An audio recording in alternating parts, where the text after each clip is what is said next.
Hello mga ka-Yurscoop! Isang nakakalungkot na balita.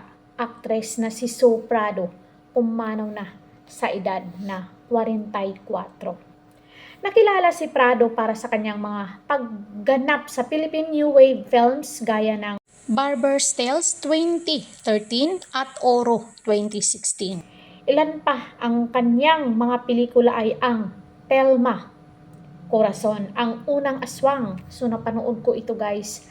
OFW ito siya, tapos parang doon siya nahawaan sa ibang bansa at umuwi siya dito. Parang storya ng Maria Labo. Rainbow Sunset, Aurora, Elsewhere at Night, at Quezon. Sa telebisyon, naging bahagi rin siya ng mga programang Munting Heredera, Legacy, Ilustrado, APGs Ang Probinsyano, Sahaya, Lulong, The Iron Heart, at APGs Batang Quiapo.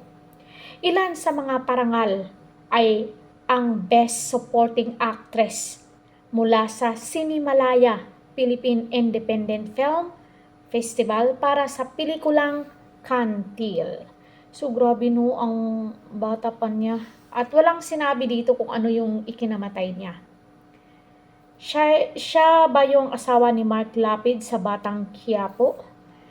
Yung pag-arte na normal, pag umiyak, natural, yung pati face niya, makikita yung emosyon, yung iba kasing artista iniisip yata na kahit umiyak, dapat maganda pa rin. Itong si So, ma-feel mo talaga yung emosyon sa pag-artihin niya. R.I.P. So, saad ng mga netizen.